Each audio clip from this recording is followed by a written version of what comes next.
Good morning, good afternoon, and good evening, ladies and gentlemen. Supatease here with another playthrough guide for Restoration Druid, and in this video I'm going to go over how to survive being ruthlessly and relentlessly tunneled down by a melee cleave. In this game, you can see that I've respec'd into Mass Entanglement and Encroaching Vines. With this combination of talents, I can not only root the melee DPS every 30 seconds, I can also reduce the physical damage they do by 25% for 4 seconds. So even if they're getting out of root effects using freedoms, as the team I'm fighting has a plethora of those, I will still reduce their damage to me when they ultimately connect. And this Mass Entangle Encroaching Vines combination is going to be vital to my ability to kite, position, and survive against this melee cleave. This composition doesn't necessarily have to attack you, and you should be aware of that throughout the match, always having a couple hots on your partners and realizing when you're leaving them behind. But in this specific matchup, I've been fighting this team quite a lot of times, and they've been only targeting me, so I've built my specializations to survive myself. At the start of the fight, running up onto the bridge would be a standard human reaction as a healer. You want to be up with your team, hotting them up. But I'm going to be walking into them if I go up this bridge. After realizing that, I immediately go back down to the bottom, and I communicate to my team to stand on the edge of the bridge, so I can heal them from the bottom and they can attack on the top, creating a maximum distance. You want to be as far away as possible from them at the start of the fight. They've initiated some damage on my Demon Hunter, but I know they likely want to go to me as soon as I see Chains of Ice, so I hot myself. The Dust Knight has dropped down. I see the Monk rolling in, so I immediately go into bear form, and because of that distance I built at the start, I could get into bear form before I was stunned, which will be critical to my survival at the start. Now, using Barkskin to trade out for Pillar of Frost, I survive the initial aggression. I then use my Mass Entangle paired with the Displacer Beast to try and make a quick getaway right as that Barkskin finished.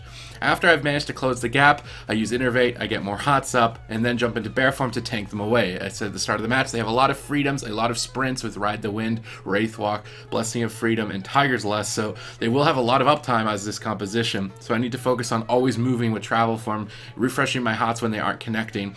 Now, right after the sphere, I see the Monk trinket, so I'm expecting him to stun me. An aggressive trinket like that from the Monk does mean he wants to initiate something, so I want to stay in bear form and be ready for that. I've already got a Efflorescence down on the ground, I have fully hotted myself, and I've used Iron Bark preemptively, expecting this stun due to the offensive plays of the Monk using his trinket to break out of fear. Then after my Iron Bark is faded, I go to my Mass Entangle combo. I try to kite away and create distance, fake a couple interrupts on my way down. Ultimately, moving away would have been more beneficial in this situation. I use my Displacer to blink around the corner of the ramp to avoid the Death Grip. Then I can use Travel Form and Bear Form shapeshifts to avoid the Death Knight reconnecting. It's very important that he doesn't reconnect because he has Pillar of Frost at this moment and I do not have Barkskin. He's using a Frost talent that reduces the cooldown of Pillar of Frost, which was a smart decision by him, so I can't always pair that. Ultimately, they do reconnect, and I'm forced to have my Demon Hunter use his Darkness Party damage immunity. And while this damage immunity is down, I'm tanking the interrupts. I'm just hard casting through all the interrupts so that as soon as they're over, I can fully hop myself back up and then resume trying to survive. And even playing like this, I barely survived through that attack.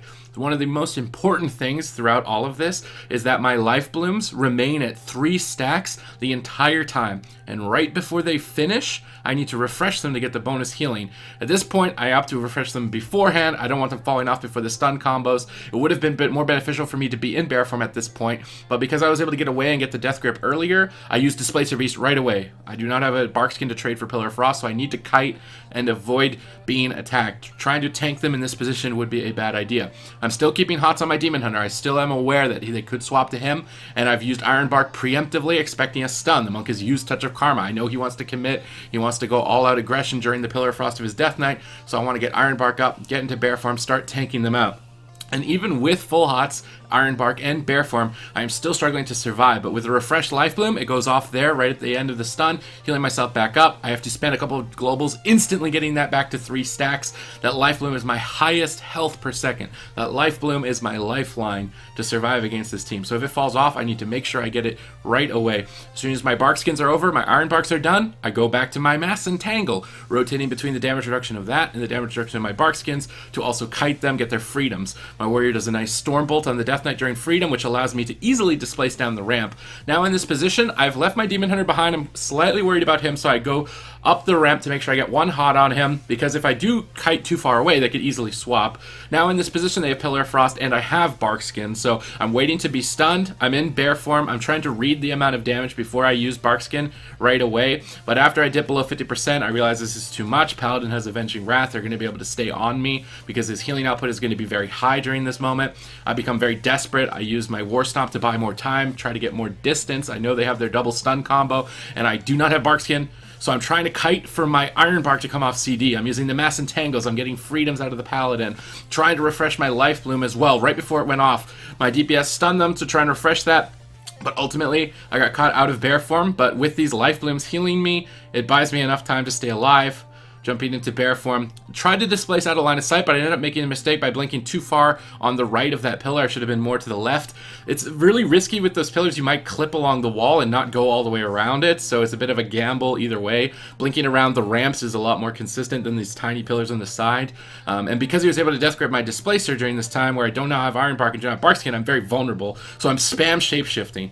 Using as many shapeshiftings to remove slows. My DPS are attacking their DPS, the Windwalker and the Death Knight, to try and peel them away so I can have breathing room. As soon as Mass Entangle comes off CD, I'm pressing it right away to get out of line of sight. Anytime I can cast, I'm casting a Regrowth. The more hots you have on yourself, the more healing they do. That's the Resto Druid Mastery. So anytime you can get Regrowth or a Wild Growth on yourself, you will be doing more healing to yourself over time. And then from there, I'm always creating space, staying as far away. Death Knight's running at me. I know the Monk is running at me, and I'm being trained out relentlessly. Still keeping a little bit of an eye on my Demon Hunter because I'm going to leave him behind, so I opt to give him a Cenarian Ward. Here, I have a hard choice. Do I refresh Life Bloom or do I go into bear form? Here, I prioritize bear form. I think earlier on, I should have prioritized bear form as well, but as soon as I get out of range of stun from the Monk, I'm refreshing that Life Bloom, getting that back to 3 stacks, and still just moving away. Always running away. Got my little Druid on my wheelchair, just going as fast as I can to get away from them with all of their gap closers and root breaks and just keeping distance. Now the damage has kind of subsided, so I'm pre-hotting my team. This is more of a precautionary precautionary setup in case they swap. And right here, they decide, okay, we can't catch this Druid anymore. Let's try something else. And they attack my Demon Hunter. And without those pre-hots to buffer that damage, they can easily catch him off guard and burst him down. And he might have had to use Darkness on himself. Then I won't have that for myself, so I want to make sure that I can try and protect that. The Darkness is the strongest cooldown on my team to survive, and it's going to be very critical later in the game that I get it. At this point in time, I see Pillar of Frost, so I use Bark Skin. I'm in bear form. I have 2 charges of Frenzy Regeneration. I'm feeling fairly safe, except I am missing my Life Bloom. So as soon as I've used these Frenzy Regenerations to recover, which would have healed for more if I had Life Bloom as well with the Mastery, I refresh Life Bloom right away back to 3 stacks, try kiting away. I believe I tried to position to blink, and that's where I actually clipped on the pillar. I was very lucky that the Death Knight didn't death grip me right away, and that's what I meant. Using that small pillar to blink is not going to be to your advantage. That's actually a mistake I'm seeing in my own play in this game. I would be much better to use the ramp in the center as I did in the first blink to avoid getting gripped, because you don't have to risk getting clipped on the side of the pillar, and you don't have to risk blinking too far away from it. But now I've created a lot of distance, so I get an Efflorescence set up. In this position, I should be casting Regrowth on myself as well. I tried to set up a Vortex at the ramp, so if they jump down to me, they would get pulled back up, and I get more time to see them. At this point, they set up a good swap on my Demon Hunter. I don't want to walk up into them, into their stuns. I'd rather my Demon Hunter move to me. A healer in that position, you would normally panic and run up the ramp and try and heal him, but you don't want to walk into them. You never want your character moving in their direction. You always want to be moving away. As soon as I get gripped, I use my Mass Entangle, like it's an AMS to break the root of freedom out of the way. These gap closers are important for the Paladin to escape to safety as well, so using the Mass Entangle constantly, getting his freedoms on his DPS, means that my warrior will have more uptime on the Paladin, so it's very important to be rotating this in constantly. And this is where the Darkness will become very important, as I did get stunned out of form.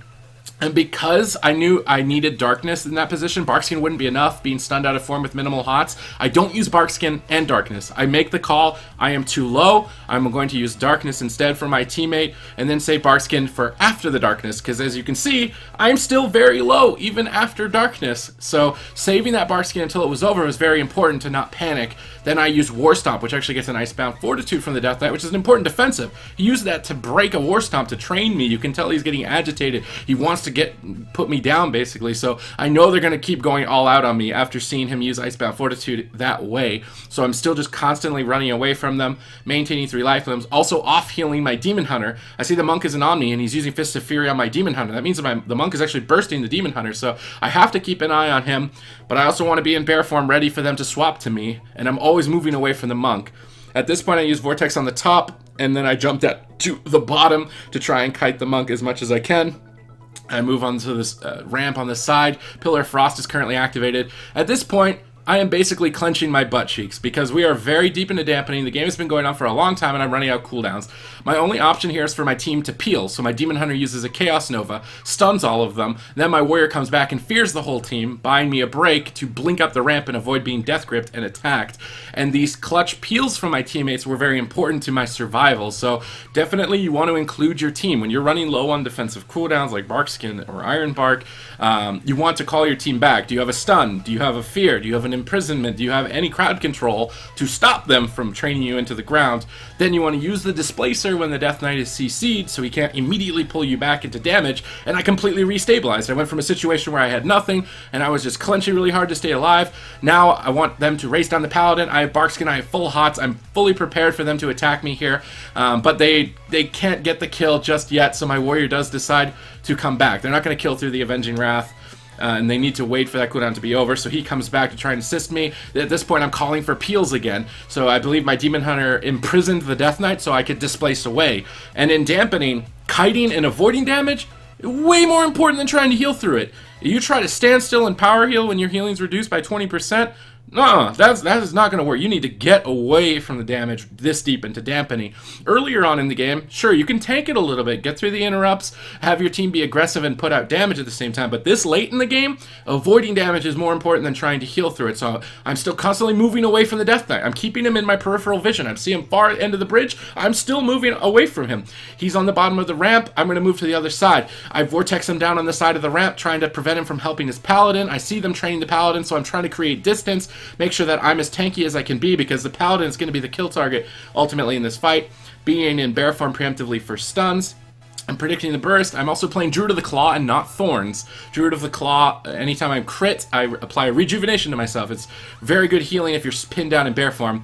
Rotating now through Iron Bark, I've used my Artifact and Iron Bark. When you get deeper into dampening, your cooldowns are going to start overlapping because you don't have enough healing output to deal with the damage cooldowns at this point. So Iron Bark and Artifact pair well together because Iron Bark increases the healing of your hots, and then Iron Bark increases the healing of your hots, and then your Artifact makes your hots tick faster, so they heal more and tick faster. Very effective when you're this deep in dampening paired together, especially being trained down. And it's basically just a healer race at this point. The Death Knight and Monk will have defensive cooldowns, and the Holy Paladin is running low. So both the Paladin and myself are doing our best to heal through being trained down. Because I don't, maybe didn't need to be using the Fear here. It does buy me a lot of breathing room, and as soon as the Freedom runs out, I use a root, a casted root, on the Death Knight. I bear form the Monk as soon as I see him roll to me, and because the Death Knight is rooted and I'm in bear form for the stun, I take basically 0 damage on this setup, which was my attempt at a clutch play to survive at the end of this fight. And because they've overextended to me, my Demon Hunter and Warrior were finally able to have free time on the Holy Paladin. You could debate whether or not that Fear was overlapped with Barkskin, but as a result of me capitalizing on the Fear, using a root out of it, because I can't be interrupted while they're feared, I was able to extend a CC chain, stay alive longer, and avoid the fight. So being trained down overall is a very difficult thing as a healer, especially in the current meta with how strong cooldown damage is. So I hope that this guide helps you out a little bit on how to survive it. My name is Supatease again. Thank you for watching, and I hope you enjoyed the video.